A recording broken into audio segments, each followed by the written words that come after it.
एक बार की बात है, एक पालतू कुत्ता रास्ता भटककर घने जंगल में पहुंच गया।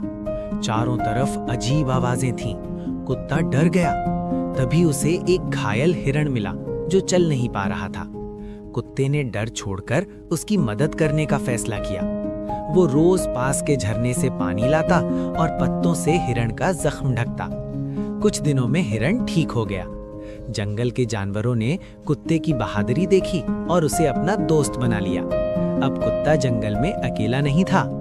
और बच्चों, आपने अभी तक लाइक और सब्सक्राइब नहीं किया तो कर दो।